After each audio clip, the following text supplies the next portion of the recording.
அது சரியா ஜூன் 24, 2016, 10 வருஷத்துக்கு முன்னாடி கேரள மாநிலத்தோடைய பாலக்காடு மாவட்டத்துல ஒட்டப்பாளையம் அப்படின்ற ஒரு தாலுகாவுக்கு பக்கத்துல ஆள் நடமாட்டம் கம்மியா இருக்கக்கூடிய ஒரு பாதை ஒண்ணு இருக்கு. இந்த பாதை வழியா ஒரு சில பேர் அந்த சுத்து வட்டார பகுதியில் இருக்கிறவங்க கடந்து போவாங்க. அப்படிதான் ஜூன் 24ஆம் தேதி காலை 8 மணிக்கெல்லாம் தன்னுடைய வேலைக்காக வழக்கமா செல்லக்கூடிய அந்த பாதை வழியா ஒருத்தர் யதார்த்தமா நடந்து வந்துகிட்டு இருக்காரு. அந்த நேரம்னு பார்த்து அவர் தூரமா நடந்து வந்துகிட்டு இருக்கும்போது ரோட்டோரமா யாரோ ஒரு பெண்மணி படுத்து கிடக்கிறத பாக்குறாரு. என்னடா அது கால நேரத்துல இப்படி ரோட்டோரமா படுத்து கிடக்குறாங்க அப்படின்ற ஒரு விதமான கன்ஃபியூஷனோட தான் அந்த பெண் படுத்திருக்கிற இடத்தை நோக்கி நடந்து போய்கிட்டு இருக்காரு. ஃபைனலி அவர் கிட்டக்க வந்ததுக்கு பிறகு அந்த பெண்ணை நல்லா உத்து பார்க்கும்போது பார்க்கறதுக்கு ஒரு 65 இருந்து 70 வயது இருக்கக்கூடிய ஒரு பெண்மணி மாதிரி தெரியுறாங்க. அதே சமயம் அவங்க அணிந்திருக்கிற ட்ரெஸ்ஸை பார்க்கும்போது இஸ்லாம் மதத்தை சேர்ந்த ஒரு பெண்மணி மாதிரி தெரிஞ்சதுனால ஒருவேளை அவங்க நோன்பு இருக்கிறதுனால மயக்கம் போட்டு விழுந்துட்டாங்களோ அப்படின்ற ஒரு கன்ஃபியூஷனோடய அவங்களை எழுப்பலாம் அப்படின்னு சொல்லிட்டு கிட்ட போயிருந்திருக்காரு.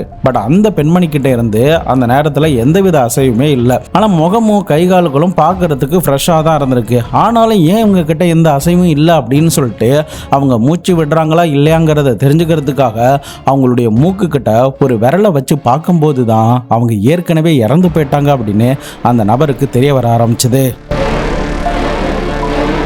இதனால பயந்து போன அந்த நபர் என்ன பண்றதுன்னு தெரியாம அந்த சாலை வழியா வந்துகிட்டு இருக்கிற ஒரு ஆட்டோவை நிறுத்தி, அண்ணா இங்க வாங்க, இந்த பெண்மணி படுத்து கிடக்குறாங்க, எந்தவித அசையுமே இல்லை, இறந்து போயிட்டாங்கன்னு நினைக்கிறேன், நீங்களும் ஒரு நிமிஷம் பாருங்களா அப்படின்ற மாதிரி சொல்றாரு.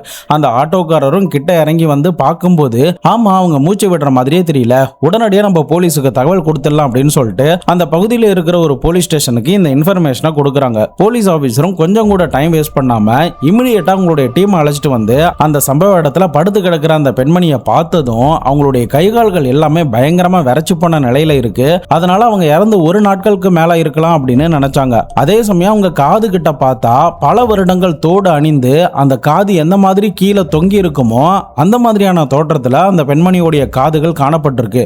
ஆனா அவங்களுடைய காதுகள்ல எந்தவித தோடோ எந்தவித கம்மலுமே இல்லை. ஸோ இதெல்லாம் ஒரு பக்கம் போலீஸ் ஆஃபீஸர் நோட் பண்றாங்க.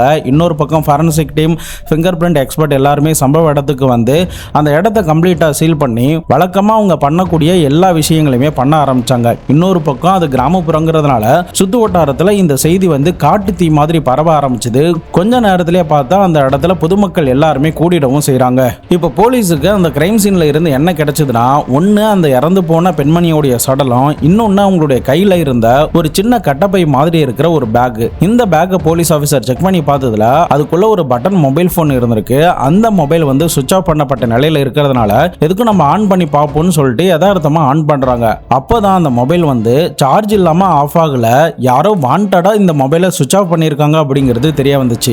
மேற்கொண்டு அந்த மொபைலில் இருக்கிற ஒரு நம்பரை எடுத்து, அதாவது இவங்க ஃப்ரீக்வெண்டா யாருக்கு கால் பண்ணியிருக்காங்களோ அந்த நம்பரை பார்த்து இமிடியேட்டா கால் பண்ணியிருந்திருக்காங்க. அப்போ ஆப்போசிட்ல இருந்த நபர் என்ன சொல்றாருன்னா, நபிசாமா என்ன இந்த நேரத்தில் கால் பண்ணியிருக்கீங்க, என்ன விஷயம், எதுக்காக கால் பண்ணீங்க அப்படின்ற மாதிரி எடுத்த உடனே இந்த வார்த்தையை சொல்லியிருந்திருக்காரு.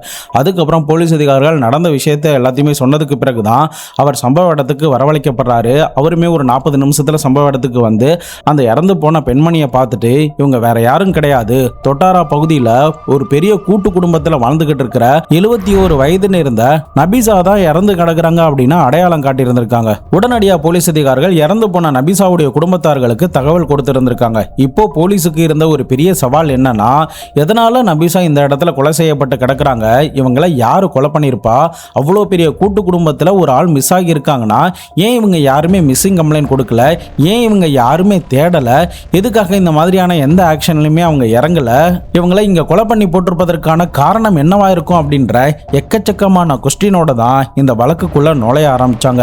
அப்படி நுழைஞ்சதுக்கு பிறகு அவங்க கொஞ்சம் கூட எதிர்பார்க்காத பல ட்விஸ்ட் அண்ட் டர்ன்லாம் இந்த வழக்குல போலீஸுக்கு கிடைக்க ஆரம்பிச்சது. ஸோ இந்த கேஸில் உண்மையிலே பல ட்விஸ்ட் அண்ட் டர்ன்லாம் இருக்கும். அதனால எந்த இடத்துலையுமே ஸ்கிப் பண்ணாமல் தொடர்ந்து பார்த்துக்கிட்டு வாங்க. நான் உங்கள் Babu Shankar and welcome to Babu Shankar files.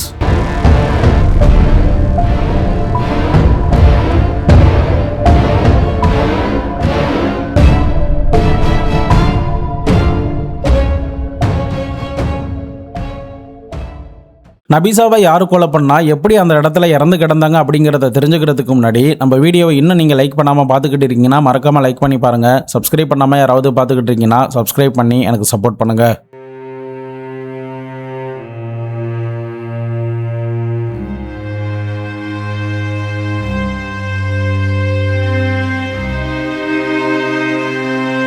Kerala மாநிலத்தோடைய Palakkad மாவட்டத்தில் மன்னார்காடு பகுதியில் உள்ள கரீம்புல்லா தொட்டாரா அப்படின்ற பகுதியில் தான் இந்த நபீசா அவர்கள் தன்னுடைய கணவரான ஈகா கோடான் மம்மி அப்படின்றவர் கூட வாழ்ந்துகிட்டு வந்திருக்காங்க. இவங்களுடைய குடும்பம் ஒரு பெரிய குடும்பம். இவங்களுக்குன்னு நிறைய பிள்ளைகள்லாம் பிறந்திருக்காங்க. மேற்கொண்டு இந்த மம்மிங்கிறவர் அந்த பகுதியில் பெரிய அளவுக்கு விவசாய நிலங்கள்லாம் வச்சிருக்காரு. சொந்தமா 2 மாடி வீடுமே வச்சிருந்திருக்காங்க. ஸோ பொருளாதார ரீதியாக இந்த குடும்பத்தார்களுக்கு எந்த பிரச்சனையுமே இல்லை.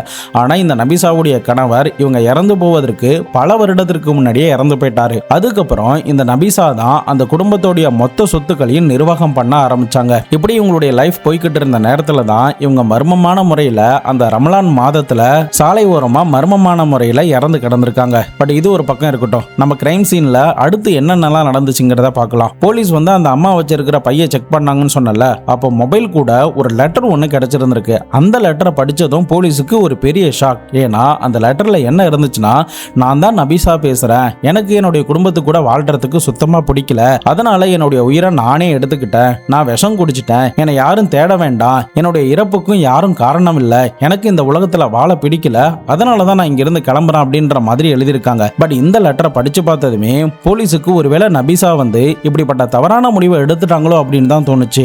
ஆனா இந்த ஸ்டேட்மெண்ட் மேல ஒரு சந்தேகத்தை எழுப்புற மாதிரியான ஒரு சில ஸ்டேட்மெண்ட்டும் போலீஸுக்கு கிடைச்சது. அது என்னன்னா, அந்த உள்ளூர் மக்கள் என்ன சொல்றாங்கன்னா, இரவு நேரத்துல இந்த சாலை வழியா நடந்து போகும்போது கூட இந்த பெண்ணுடைய சடலத்தை பார்க்கல, காலை நேரத்துல தான் பார்த்திருக்கோம் அப்படின்ற மாதிரி சொல்றாங்க.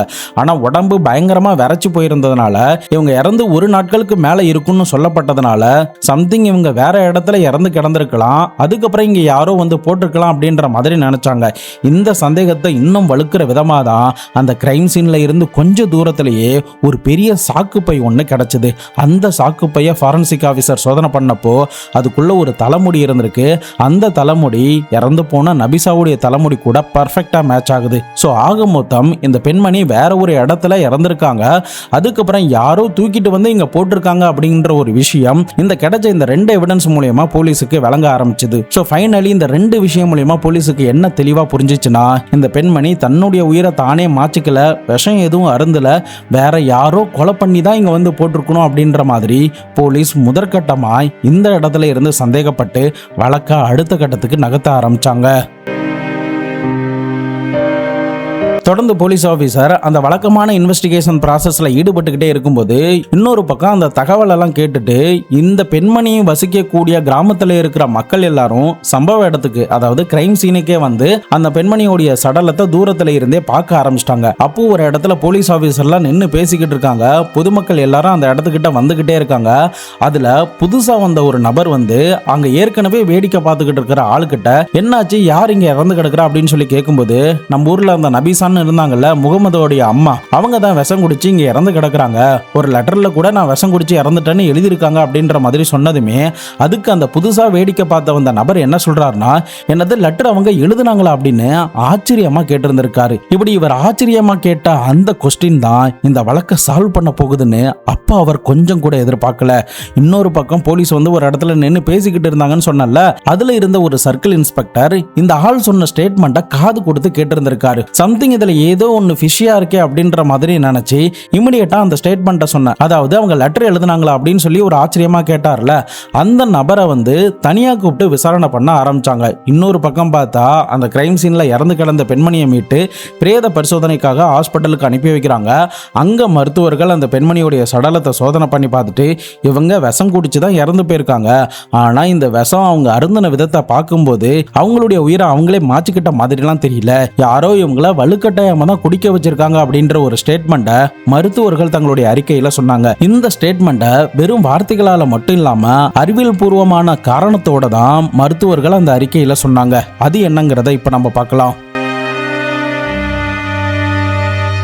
பொதுவாக நம்மளுடைய நாக்குக்கு பின்னாடி, அதாவது இந்த தொண்டை பகுதி கிட்ட பார்த்தா 2 குழாய் வந்து இருக்கும். ஒன்று வந்து சுவாச குழாய், நம்ம சுவாசிக்கிற காற்று அந்த சுவாச குழாய் வழியா போகும். இன்னொன்று உணவு குழாய், நம்ம சாப்பிட்ற சாப்பாடு தண்ணி எல்லாமே அந்த உணவு குழாய் வழியா தான் போகும். நம்ம எப்பெல்லாம் சாப்பிட்றோமோ, எப்பெல்லாம் இந்த ஜாலைன் வந்து கீழே போகுதோ, அப்பெல்லாம் ஆட்டோமேட்டிக்கா அந்த சுவாச குழாய் வந்து இயற்கையாக அமைக்கப்பட்டிருக்கிற அந்த மூடி மாதிரி இருக்கிற ஒரு பேனல் வந்து அந்த சுவாச குழாயை மூடிடும். அதனால சாப்பாடோ தண்ணியோ அந்த சுவாச குழாய் வழியா நுழைஞ்சிடாம உணவு குழாய் வழியாவே நம்முடைய குடலுக்குள்ள போயிடும். ஆனா ஒருவேளை அந்த சுவாச குழாயில ஏதாவது சாப்பாடோ தண்ணியோ போயிட்டா நிலைமை ரொம்ப சீரியஸ் ஆயிடும். உயிர் போற அளவுக்கு கூட அதை நம்மள மாத்திரும். ஃபார் எக்ஸாம்பிளுக்கு சொல்லணும்னா, சாப்பாடு வந்து அந்த உணவு குழாயில போயிடுச்சுன்னா அதை வெளியேற்றுறதுக்காக நம்மளுடைய உடம்பு வந்து ஒரு பயங்கரமான போராட்டத்தை பண்ணும். முக்கியமா இருமல் பாத்தீங்கன்னா கடுமையா வரும். அதே சமயம் இப்படி தொடர்ந்து இருமிக்கிட்டே இருக்கிறதுனால நம்மளால மூச்சு விட முடியாம கூட போகும். ஆக்சிஜன் சப்ளை கட் ஆகி நம்முடைய நகங்கள் உதடுகள்லாம் நீளமா மாதிரி மூளைக்குமே ஆக்சிஜன் சப்ளை போகாம நம்ம இறக்கக்கூடிய ஒரு சுச்சுவேஷன் கூட ஏற்படும். பட் இந்த மாதிரியான சுச்சுவேஷன் எப்போ நடக்குன்னு தானே கேக்குறீங்க. யாராவது வலுக்கட்டாயமா உங்களுக்கு சாப்பாட்டையோ அப்படி இல்லைன்னா வேற ஏதாவது லிக்யூடோ வாய்க்குள்ள ஊத்துனாதான். இந்த கேஸ்லயுமே நபிசாவுக்கு அதுதான் நடந்திருக்கு. அதாவது அந்த கில்லர் வந்து வாண்டடா வலுக்கட்டாயமா அந்த விஷத்தை நபிசாவுடைய வாய்க்குள்ள ஊத்தி இருந்திருக்காங்க. அப்போ அவங்க விழுங்குறதுக்கு ரெடியா இல்லாததுனாலையும் வேண்டான்னு மறுப்பு தெரிவிக்கிறதுனாலையும் அவங்களுடைய உணவு குழாயும் சுவாச குழாயும் ஒரே நேரத்தில் ஓபன் ஆயிருந்திருக்கலாம். அதாவது அவங்களுடைய வாய்க்குள்ள வலுக்கட்டாயமா அந்த விஷம் போகும்போது சுவாச குழாய் மூடாததுனால அந்த சுவாச குழாய் வழியா இந்த விஷம் போயிருந்திருக்கலாம். இன்னொரு பக்கம் அந்த உணவு குழாய் வழியாவும் விஷம் போயிருக்கலாம் அப்படின்னு சொன்னாங்க. ஏன்னா இந்த நபிசாவுடைய உடல்ல பார்த்தா குடல்லையுமே அந்த விஷம் வந்து இருந்திருக்கு, நுரையீரல்லையுமே அந்த விஷம் வந்து இருந்திருக்கு. ஸோ இதை வச்சுதான் இவங்களுடைய வாய்க்குள்ள வலுக்கட்டாயமா விஷத்தை ஊத்திருக்காங்க. அந்த நேரத்தில் சுவாச குழாய் வழியா அந்த விஷமும் போயிருந்திருக்கு, உணவு குழாய் வழியாவும் விஷமும் போயிருந்திருக்கு அப்படிங்கிறத மருத்துவர்கள் அறிவியல் ரீதியா இந்த காரணத்தோட அவங்களுடைய அறிக்கையில சொன்னாங்க. ஸோ இந்த ஸ்டேட்மெண்ட்டும் நபிசா தன்னுடைய உயிரை தானே மாச்சிக்கல அப்படிங்கறத தான் தெளிவா எடுத்து சொல்லவும் ஆரம்பிச்சது. இந்த நபிசாவுடைய இறப்பு கொலைதான் அப்படிங்கறத இன்னும் உறுதிப்படுத்துற விதமா என்ன ஒரு விஷயம் அமைஞ்சிச்சுன்னா, அந்த கிரௌட்ல இருந்து லெட்டர் எழுதுனாங்களா அப்படின்னு ஒரு ஆள் கேட்டார்ல, அவரை வந்து போலீஸ் ஆபீசர் வந்து விசாரணை பண்ணாங்க. அந்த நேரத்தில் அவர் என்ன சொல்றாருன்னா, ஆமா சார், இந்த நபிசா அம்மாவுக்கு சுத்தமா எழுத படிக்கவே தெரியாது, அவங்களுக்கு போன் ஆப்ரேட் பண்ண கூட தெரியாது. அப்படி இருக்கிறவங்க எப்படி இந்த லெட்டர் எழுதியிருப்பாங்க? கண்டிப்பா சான்ஸே கிடையாது, அவங்க எழுதிருக்கவே மாட்டாங்க. அவங்கள எனக்கு பல வருஷங்களா தெரியும், நல்ல பரிச்சயமான ஆளு அப்படின்ற மாதிரி சொன்னாங்க. ஸோ போலீஸ் ஃபைனலி நபிசா தன்னுடைய உயிரை தானே மாச்சிக்கல, அவங்களுடைய உயிரை யாரோ அவங்களுக்கு வேண்டாத ஒருத்தர் தான் எடுத்திருக்காங்க அப்படின்னு நினைச்சு அன்னோன் பெயரில் 302 பிரிவின் கீழே ஒரு வழக்கு பதிவுமே பண்றாங்க. தொடர்ந்து போலீஸ் அதிகாரிகளுக்கு இது கொலைதான் அப்படிங்கிறது தெரிஞ்சதுக்கு பிறகு இப்போ அவங்க முன்னாடி இருக்கிற ஒரு பெரிய டாஸ்க் என்னன்னா, யார் இந்த கொலையை பண்ணது அப்படிங்கிறது தான். முக்கியமாக நபிசாவுடைய குடும்பத்தார்கள் கிட்ட விசாரணை பண்ணப்போ அவங்க எல்லாருமே ஜூன் 21ஆம் தேதி, அதாவது அந்த சடலம் கிடைப்பதற்கு ஒரு 3 நாட்களுக்கு முன்னாடி தான், ஜூன் 21ஆம் தேதி தான் எல்லாருமே கடைசியாக பார்த்துருக்காங்க. அவங்க குடும்பத்தார்கள் கிட்ட விசாரணை பண்ணப்போ என்ன சொன்னாங்கன்னா, சார் எங்களுக்கு 2 வீடு இருக்கு, அதாவது இந்த கரீம்புலா தோத்ரா அப்படின்ற பகுதியில் ஒரு வீடும் சிறக்கல்படி அப்படின்ற பகுதியில் ஒரு வீடும் இருக்கு. இந்த கரீம்புலா தோத்ரா பகுதியில் உள்ள வீட்டில் தான் நாங்கள் எல்லாருமே கூட்டு குடும்பமாக வாழ்ந்துகிட்டு இருக்கோம். ஆனால் நபிசா வந்து அப்பப்போ இந்த சிறக்கல்படி பகுதியில் இருக்கிற வீட்டுக்கு போயிட்டு வருவாங்க. அப்படிதான் ஜூன் 21ஆம் தேதி நோன்பு திறக்கிறதுக்காக நான் இந்த வீட்டுக்கு போகிறேன் அப்படின்னு சொல்லி கிளம்பி போனாங்க. ஒரு சில நேரத்தில் அவங்க எங்ககிட்ட இன்ஃபார்ம்லாம் பண்ண மாட்டாங்க. அந்த வீட்லேயே ஒரு 2-3 நாட்கள் தங்கி ரிட்டன் வீட்டுக்கு வருவாங்க. நாங்களும் இந்த முறை அவங்க அப்படி தான் பண்ணிட்டாங்க போல அப்படின்னு நினச்சி அவங்க வீட்டுக்கு வரலனாலும் கவலைப்படாம அவங்களுக்கு கால் பண்ணாம அப்படியே விட்டுட்டோம். ஆனா 23ஆம் தேதி நைட்டு தான் அவங்களுக்கு யதார்த்தமா கால் பண்ணி பார்க்கும்போது மொபைல் சுவிட்ச் ஆஃப்னு வந்துச்சு. அதுக்குள்ள அடுத்த நாள் பார்த்தா அவங்களுடைய சடலம் கிடக்கிறதா எங்களுக்கு தகவல் கிடைச்சிச்சு. மற்றபடி எங்களுக்கு வேற எந்த தகவலும் தெரியாது அப்படின்ற மாதிரி சொல்றாங்க. பட் என்னதான் போலீஸ் அதிகாரிகள் இவங்க கிட்ட இந்த குடும்ப உறுப்பினர்கள்லாம் சொல்லியிருந்தாலும் போலீஸுக்கு அந்த குடும்பத்தில் இருந்த எல்லார் மேலையும் தான் சந்தேகங்கள் வலுக்க ஆரம்பிச்சுது. இது ஒரு பக்கம் இருக்க, இன்னொரு பக்கம் பார்த்தா தன்னுடைய பாட்டி நபிசாவை காணோம் அப்படின்னு சொல்லிட்டு முதல் நாள் வாகல, அதாவது இந்த சடலம் கிடைப்பதற்கு முதல் நாள் வாகல பார்த்தா பசீர் என்ற அந்த நபிசாவுடைய பேரன் வந்து ஒரு போலீஸ் ஸ்டேஷன்ல கம்ப்ளைண்ட் கொடுத்திருக்காரு. இந்த பசீரை கூப்பிட்டு போலீஸ் வந்து விசாரணை பண்றாங்க. அப்போ பசீர் என்ன சொல்றாருன்னா, சார் ஜூன் 21ஆம் தேதி அவங்க நோன்பு திறக்கிறதுக்காக அவங்களுடைய வீட்டுக்கு போனாங்க. அந்த நேரத்தில் எங்களுடைய வீட்டுக்கு வரேன்னு சொல்லி அவங்க நோன்பு திறந்துட்டு எங்க கூடயே ஒன்னா உட்காந்து சாப்பிட்டுட்டு அவங்க அந்த செருக்கல்படி ஊர்ல இருக்கிற அவங்களுடைய இன்னொரு வீட்டுக்கு கிளம்பி போனாங்க. ஸோ அவங்க போகிற டைமிங்கை கால்குலேட் பண்ணி நீங்கள் ரீச் ஆனதும் 1 மணி நேரத்திலேயே நான் கால் பண்ணுறேன் அப்படின்ற மாதிரி சொன்னேன். அதன் அடிப்படையில் நான் அவங்களுக்கு கால் பண்ணேன். அப்போ அவங்களுடைய மொபைல் வந்து சுவிட்ச் ஆஃப்னு வந்துச்சு. எனக்கு வந்து ஒரு பயமாக இருந்துச்சு. இரவு நேரத்தில் அவங்க கிளம்பி போயிருந்ததுனால அவங்க ரீச் ஆகிட்டாங்களா இல்லையாங்கிறத என்னால் தெரிஞ்சுக்க முடியல. சரி, இருந்தாலும் நான் அதை பற்றி பெருசாக எடுத்துக்காம அடுத்த நாளும் அவங்களுக்கு கால் பண்ணி பார்த்தேன். அப்போ அவங்க கிட்ட இருந்து எந்த ரெஸ்பான்ஸும் இல்லை. மறுநாளும் கால் பண்ணி பார்த்தா அவங்களுடைய மொபைல் சுவிட்ச் ஆஃப்னு தான் இருந்துச்சு. இதனால் பதட்டமாகி என்னுடைய பாட்டியை பல இடங்களில் தேடினேன், ஆனால் எங்கே தேடினாலும் நபிசா வந்து கிடைக்கவே இல்லை. அவங்க தங்கியிருக்கிற அந்த கரீம்புலா பகுதியில் உள்ள வீட்டில் உள்ள உறவினர்கள் கிட்ட கூட விசாரணை பண்ணேன், ஆனால் யாருமே 2-3 நாட்களாக அவங்கள பார்க்கவே இல்லை அப்படின்னு சொன்னாங்க. அதனால தான் இப்படி வந்து ஒரு கம்ப்ளைண்ட்டை கொடுத்தேன் அப்படின்ற மாதிரி இந்த பஷீர் போலீஸ் கிட்ட இப்படி ஒரு ஸ்டேட்மெண்ட்டை சொல்லியிருந்திருக்காரு. ஸோ இப்போ போலீஸ் வந்து பஷீர் சொல்கிறது உண்மையாக பொய்யாங்கிறத கண்டுபிடிக்கணுங்கிறதுக்காக அவன் சொன்ன மாதிரி அவனுடைய மொபைல் கால் ரெக்கார்ட்ஸ் எல்லாத்தையுமே செக் பண்ணி பார்த்துருக்காங்க. அப்படி செக் பண்ணி பார்த்ததுல அவனுடைய ஸ்டேட்மெண்ட்டில் உண்மை இருக்கிற மாதிரி தெரிஞ்சிச்சு. ஸோ இதனால் போலீஸ் வந்து என்ன நினைக்கிறாங்கன்னா, இந்த குடும்பத்தில் இருக்கிற யாரோ ஒருத்தர் தான் இவங்க ஹெட்டாக இருக்கிறதுனால அதை பிடிக்காத யாரோ ஒருத்தர் தான் இவங்கள கொலை பண்ணியிருக்கணும் அப்படின்னு நினச்சி அந்த குடும்பத்தில் இருக்கிற ஆட்கள் எல்லாரையுமே ஒவ்வொருத்தராக தனித்தனியாக விசாரணை பண்ண ஆரம்பித்தாங்க. உங்களுக்கு ஏதாவது தெரிஞ்சால் எங்ககிட்ட சொல்லுங்கள், அவங்களுக்கு யார் கூடயாவது பகை இருக்கா, இதுக்கு முன்னாடி நபிசாவுக்கும் வேற யாருக்காவது சண்டைகள்லாம் நடந்திருக்கா, நீங்க யார் மேல சந்தேகப்படுறீங்க அப்படின்ற மாதிரி எல்லார்கிட்டையுமே போலீஸ் அதிகாரிகள் விசாரணை பண்ண ஆரம்பிச்சாங்க. அப்போ நிறைய பேர் வந்து ஒவ்வொரு ஸ்டேட்மெண்ட்டா சொல்லிக்கிட்டே வரும்போது ஒருத்தர் மட்டும் இந்த வழக்கை முடிச்சு வைக்கிறதுக்கான ஒரு முக்கியமான ஸ்டேட்மெண்ட்டை சொல்ல ஆரம்பிச்சாரு. அது என்னன்னா, சார் எனக்கு என்னவோ ஃபசிலா மேல தான் சந்தேகமா இருக்கு. ஏன்னா ஃபசிலாவுக்கும் நபிசாவுக்கும் தான் அடிக்கடி சண்டைகள் நடந்திருக்கு. நீங்க அவங்கள விசாரணை பண்ணா உங்களுக்கு ஏதாவது தகவல் கிடைக்கும் அப்படின்ற மாதிரி சொன்னாங்க. ஃபசிலானா யாரு அப்படின்னு போலீஸ் அந்த ஆள்கிட்ட கேட்கும்போது தான் அந்த ஃபசிலா வேற யாரும் கிடையாது, தன்னுடைய பாட்டி காணாம போயிட்டாங்கன்னு சொன்ன பஷீருடைய மனைவி தான் இந்த ஃபசிலா அப்படின்னு அந்த ஆள் சொல்லியிருந்திருக்காரு. போலீஸுக்கு ஒரே ஷாக். அவர் தானே காணாம போயிட்டார்னு வந்து சொல்லியிருக்காங்க, அப்புறம் எப்படி அவங்களே கொலை பண்ணியிருப்பாங்க அப்படின்ற மாதிரி சந்தேகம் ஏற்பட்டதும் அதை பத்தி அந்த ஆளுக்கிட்டே கேட்குறாங்க. அப்போ அந்த ஆள் என்ன சொல்றாரு, சார் பஷீரோடைய அப்பா அம்மா எல்லாருமே இதே வீட்டில் தான் ஒன்னா வாழ்ந்துகிட்டு இருக்காங்க. ஒரு சில மாதத்துக்கு முன்னாடி தான் பஷீரும் அவனுடைய மனைவியும் அந்த வீட்டில் இருந்து துரத்தப்பட்டு ஒரு வாடகை வீட்டில் இப்போதைக்கு தங்கி இருக்காங்க.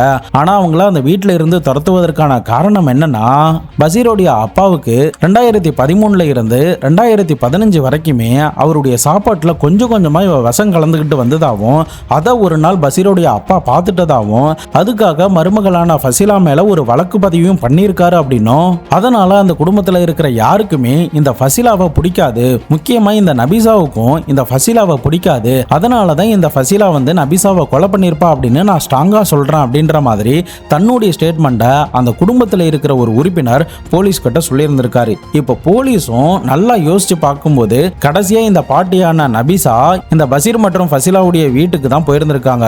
ஸோ இவங்க 2 பேரும் தான் கடைசியாக பார்த்துருக்கிறதுனால இந்த கணவன் மனைவி தான் ஏதோ தில்லுமுள்ளு பண்ணுறாங்க அப்படின்னு நினச்சி போலீஸ் 2 பேருமே ஸ்டேஷனுக்கு வர வச்சு தனித்தனியாக விசாரணை பண்ண ஆரம்பிச்சாங்க. அப்போதான் போலீஸ் கொஞ்சம் கூட எதிர்பார்க்காத ஒரு பெரிய இடியை இந்த பஷீர் சொல்ல ஆரம்பிச்சான்.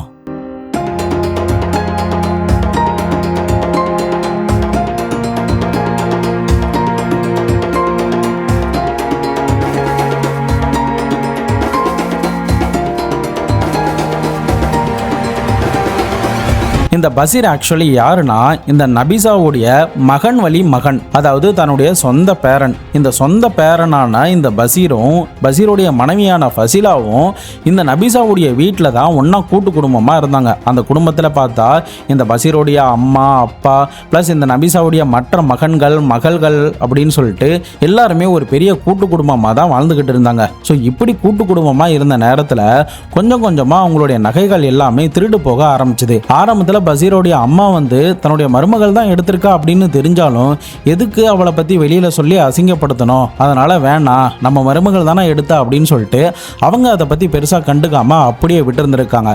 ஆனால் நாட்கள் நகர நகர அந்த வீட்டில் இருக்கிற நிறைய பேருடைய தங்க நகைகள் எல்லாமே காணாமல் போயிருந்திருக்கு. குறிப்பாக இந்த நபிசாவுடைய தங்க நகைகளும் காணாமல் போயிருந்திருக்கு. ஸோ இதனால் இந்த நபிசா வந்து இந்த ஃபசிலா தான் நம்முடைய நகைகள் எல்லாத்தையுமே திருடிக்கிட்டு இருக்கா, அவ ஒரு திருடி அப்படின்னு எல்லாரும் முன்னாடியுமே அசிங்கப்படுத்த ஆரம்பிச்சிட்டாங்க. ஸோ இதனால் ஆத்திரமான ஃபசிலா என்னை எல்லாரும் முன்னாடியே அசிங்கப்படுத்தின இந்த நபிசாவை என்னைக்காவது ஒரு நாள் கொலை பண்ணியே தீருவான் அப்படின்னு பயங்கரமாக கோவப்பட்டு தன்னுடைய கணவனான ஃபசீர் கிட்ட சொல்லியிருந்திருக்காங்க. அதே சமயம் இவ இப்படிப்பட்ட ஒரு திருட்டு வழக்கில் ஈடுபட்டிருந்ததுனாலையும் மேற்கொண்டு இந்த ஃபசீரோட அப்பாவை கொலை பண்ணுறதுக்காக விஷங்கள்லாம் கொஞ்சம் கொஞ்சமாக பல நாட்கள் கிட்ட வச்சுட்டு வந்ததுனால அந்த குடும்பத்தில் இருந்த யாருக்குமே இவங்க 2 பேரையுமே பிடிக்கவே இல்லை. அதனால அந்த வீட்டில் இருந்து துரத்தி அடிக்கப்படுறாங்க. இதனால இவங்க 2 பேருமே பக்கத்து ஊரில் உள்ள ஒரு வீட்டை வாடகைக்கு எடுத்து தங்க ஆரம்பிச்சாங்க. பட் அதுக்கப்புறம் எப்போ சரியான நேரம் கிடைக்கும், எப்போ இந்த நபிசாவை போட்டு தள்ளலாம் அப்படின்னு நீண்ட நாட்களாக காத்துக்கிட்டு இருந்தாங்க. இந்த நேரத்தில் தான் ஜூன் 21ஆம் தேதி இவங்க இன்னொரு கிராமத்தில் இருக்கிற தன்னுடைய சொந்த வீட்டுக்கு போயிட்டு அங்கே போய் நோன்பு திறக்கிறேன் அப்படின்னு அந்த குடும்பத்தில் இருக்கிற ஆட்கள் கிட்ட சொல்லிட்டு இவங்க கிளம்பியிருக்காங்க. ஸோ இதை எல்லாத்தையுமே தெரிஞ்சுக்கிட்ட இந்த ஃபசீர் தன்னுடைய மனைவியை அழைச்சிக்கிட்டு அவங்க நடுவில் பஸ் ஏறி செல்லக்கூடிய ஒரு பஸ் ஸ்டாண்டு கிட்ட போயிட்டு வெயிட் பண்ணி இருந்திருக்கான். அப்போ இந்த பாட்டி வந்ததுமே, நான் உங்ககிட்ட சமாதானம் பேசணும், நான் திருந்திட்டேன், நம்ம எல்லாருமே இதுக்கப்புறம் ஒன்றா இருக்கலாம், தயவு செஞ்சு இப்போதைக்கு என்னுடைய வீட்டுக்கு வாங்க, நம்ம எல்லாரும் சேர்ந்து ஒன்றா நோன்பு திறந்து நல்லா சாப்பிடலாம் அப்படின்ற மாதிரி ஆசை வார்த்தைகள்லாம் காட்டி இருந்திருக்கான். சரி, வயசு பையன் தானே, வயசு பொண்ணு தானே, ஏதோ ஆர்வ கோளாறுல தப்பு பண்ணிட்டாங்க அப்படின்னு பெரிய மனசு பண்ணி அந்த பாட்டியுமே இவங்களுடைய தப்பை மன்னிச்சு அன்னைக்கு இந்த 2 பேரையும் நம்பி அவங்களுடைய வீட்டுக்கு போயிருந்திருக்காங்க. பட் அடுத்து தனக்கு என்ன நடக்க போகுது, இவங்க என்ன பண்ண போறாங்க அப்படிங்கிறதெல்லாம் அவங்க கொஞ்சம் கூட யோசிக்கல. பட் இருந்தாலும் தன்னுடைய பேரன் அப்படின்னு முழுசா நம்பி தான் அன்னைக்கு அந்த பாட்டி வீட்டுக்கு போறாங்க. அங்க நோன்பு திறக்கிறாங்க, பிரேயர்லாம் பண்றாங்க. ஃபைனலி அந்த கஞ்சில ஒரு விஷ மருந்தையும் கலந்து கொடுக்குறாங்க. பட் அதை குடிச்சதுக்கு பிறகும் கூட அந்த பாட்டிக்கு எதுவுமே பண்ணாததுனாலையும் அரை மயக்கத்திலே இருந்ததுனாலையும் என்ன பண்றதுன்னு தெரியாம சரியா ஒரு 11-12 மணிக்கெல்லாம் இந்த கணவன் மனைவி 2 பேரும் சேர்ந்து கரப்பாம்பூச்சியை கொல்லக்கூடிய அந்த பூச்சிக்கொல்லி மருந்தை எடுத்துட்டு வந்து வலுக்கட்டாயமா இந்த பாட்டியோடைய வாயில திணிச்சிருந்திருக்காங்க. அந்த நேரத்துல தான் அந்த விஷம் வந்து நுரையீரல்லையும் போய் பட்டுருச்சு, இன்னொரு பக்கம் குடலுக்கும் போயிருந்திருக்கு. அவங்க கொஞ்ச நேரத்திலே உயிரிழந்தும் போயிருக்காங்க. அதுக்கப்புறம் இவங்க என்ன பண்றதுன்னு தெரியாம அன்றைய நாள் இரவு முழுக்க வரைக்குமே அந்த வீட்டிலேயே தான் வச்சிருக்காங்க. அதுக்கப்புறம் 22ஆம் தேதியுமே அந்த வீட்டில் தான் வைக்கிறாங்க. அதுக்கப்புறம் தான் 23ஆம் தேதி நைட்டு சாக்கு மூட்டையில கட்டி அந்த சாலை ஓரமா ஆள் நடமாட்டம் இல்லாத இடமா பார்த்து கொட்டிட்டு இவன் அங்கிருந்து எஸ்கேப் ஆகி போயிருந்திருக்கான். அதுக்கப்புறம் போலீஸ் கிட்ட போயிட்டு தன்னுடைய பாட்டியை காணும் அப்படின்ற மாதிரி டிராமாலாம் நடத்தி இருந்திருக்கான். ஃபைனலி போலீஸ் அதிகாரிகள் இவங்க கிட்ட இருந்து வாக்குமூலம் பெற்றதுக்கு பிறகு இமிடியேட்டா இந்த 2 பேருமே கைது பண்ணி இவங்களுக்கு எதிராக இருக்கிற ஆதாரங்கள் எல்லாத்தையும் பிளஸ் இவங்க திருடிட்டு போன அந்த நகைகள் பிளஸ் அந்த பாட்டியை வர வச்சு அவங்க கிட்ட இருந்து கொள்ளையடிச்ச 43 சவரன் தங்க நகைகள் அப்படின்னு எல்லாத்தையுமே ரெக்கவர் பண்ணி அவங்கள ஜெயிலையுமே அடைக்கிறாங்க. ஃபைனலி இந்த கேஸ் வந்து கோர்ட்டுக்கு போகுது. ஒரு கேஸ்ல, அதாவது இந்த பசீரோடைய அப்பாவை விஷம் வச்சு கொல்ல பார்த்தால அந்த கேஸ்ல ஃபசிலாவுக்கு 5 ஆண்டுகள் சிறந்த தண்டனை கொடுக்குது. பட் காலப்போக்கில் அவளுக்கு வந்து ஜாமீன் கிடைக்குது. அப்போ வெளியில வந்த நேரத்தில் கூட சில பேருடைய கண்ணுல மிளகா பொடி தூவி புர்கா அணிந்த நிலையில சில தங்க நகைகளை கொள்ளையடிச்சதாகவும் அதுக்கப்புறம் ஒரு பிளாட்ல வீடு புகுந்து கொள்ளையடிச்சதாகவும் இன்னொரு இடத்துலையுமே ஃபசிலா திருட்டு சம்பவத்திலையும் ஈடுபட்டிருந்திருக்கா. இந்த மாதிரி மாறி மாறி பல திருட்டு வேலைகளை ஃபசிலா இந்த வழக்கு நடந்துகிட்டு இருக்கிற நேரத்தில் கூட பார்த்துக்கிட்டே வந்தா. ஃபைனலி 2025 இந்த 2 பேருக்கும் இரட்டை ஆயுள் தண்டனையும் 2 லட்ச ரூபாய் அபராதத்தையும் கேரள நீதிமன்றம் விதிச்சிருந்திருக்கு. தற்போதைக்கு இவங்க ஜெயிலில் தான் கம்பி எண்ணிக்கிட்டு இருக்காங்க. இவளுடைய இந்த திருட்டாசை, இவளுடைய இந்த நப்பாசை பேராசையினால எந்தவித தவறுமே பண்ணாத அந்த பாட்டியை அநியாயமாக இவங்க கொலை பண்ணியிருந்திருக்காங்க. இவ திருடாம ஒழுங்கா இருந்தா உன்னை யார் வீட்டை விட்டு துரத்த போறா, உன்னை யார் அசிங்கப்படுத்த போறா, உன்னுடைய அந்த கேவலமான விஷயத்தினால தான் உன்னை வீட்டில் இருந்தே அடிச்சு துரத்திருக்காங்க. பட் அதுக்கப்புறம் கூட இவ திருந்தி மனம் வருந்தி அவங்க கிட்ட மன்னிப்பு கட்டு மறுபடியும் ஒன்னா சேர்ந்திருக்கலாம். ஆனா அதை எதுவுமே பண்ணாம தன்னை இப்படி அசிங்கப்படுத்தினவங்கள பழிவாங்கணும் அப்படின்ற ஒரு தேவையில்லாத முன்கோபமும் ஆர்வ கோளாறும் தான் இன்னைக்கு அவளை ஜெயிலில் கம்பி என்ன வச்சிருக்கு. மேற்கொண்டு இந்த பாட்டியை கொலை பண்ணதுக்கு அப்புறம் கூட நிறைய திருட்டு சம்பவத்தெல்லாம் ஈடுபட்டிருக்கானா பார்த்துக்கோங்க. அப்போ எந்த அளவுக்கு இவ தில்லுமுள்ளு, எந்த அளவுக்கு ஃபோர்ஜரின்னு நீங்களே யோசிச்சு பாருங்க. பட் இவ பண்ற ஒவ்வொரு திருட்டு சம்பவத்துக்கும் இந்த பசீருமே உடந்தையா தான் இருந்திருக்கான். இந்த மாதிரி ஒரு பெரிய ஃபேமிலியிலையோ அப்படி இல்லைன்னா சாதாரண ஒரு ஃபேமிலியில கூட பொய் சொன்னா கூட ஒரு ஆளை மன்னிச்சு ஏற்றுப்பாங்க. ஆனால் திருடிட்டா அவங்க மேலே இருக்கிற நம்பிக்கை ஒருபோதும் திரும்ப வரவே வராது. என்னைக்கா இருந்தாலும் அவங்க மறுபடியும் திருடுறதுக்கு சான்ஸ் இருக்கா அப்படின்ற சந்தேகம் தான் மாறி மாறி அவங்களுடைய மனசுக்குள்ள ஒழிச்சுக்கிட்டே இருக்கும். ஸோ இந்த ஃபசிலா மாதிரியான ஆட்களும் நம்முடைய ஃபேமிலிக்குள்ள எங்கேயாவது ஒரு உறவினர்களை நீங்கள் பார்த்துருக்கலாம். அவங்க கிட்ட இருந்து நீங்கள் விழிப்புணர்வாக இருக்கணும் அப்படிங்கிறதுக்காக தான் இந்த ஒரு பதிவு. உங்களுடைய ஃபேமிலியில் இந்த மாதிரி யாராவது இருந்திருக்காங்களா? உங்களுடைய லைஃப்லேயும் இந்த மாதிரி ஏதாவது திருட்டு சம்பவம்லாம் நடந்திருக்கா? அதை பற்றி உங்களுடைய கருத்துக்கள் என்ன, உங்களுடைய எக்ஸ்பீரியன்ஸ் என்ன அப்படிங்கிறத மறக்காம நம்முடைய கமெண்ட் பாக்ஸில் சொல்லிட்டு போங்க. நீங்கள் இந்த ஃபசிலாவுக்கும் பசீருக்கும் என்ன தண்டனை கொடுப்பீங்க? இவங்க பண்ண இந்த கேவலமான விஷயத்தை பற்றி உங்களுடைய கருத்துக்கள் என்ன அப்படிங்கிறத மறக்காம கமெண்ட் பாக்ஸ்லையும் சொல்லிட்டு போங்க. நாளை மறுநாள் வேற ஒரு கிரைம் கேஸோட வேற ஒரு வீடியோவில் உங்களை வந்து சந்திக்கிறேன். அது வரைக்கும் உங்களிடமிருந்து விடைபெறுவது உங்கள் பாபு சங்கர்.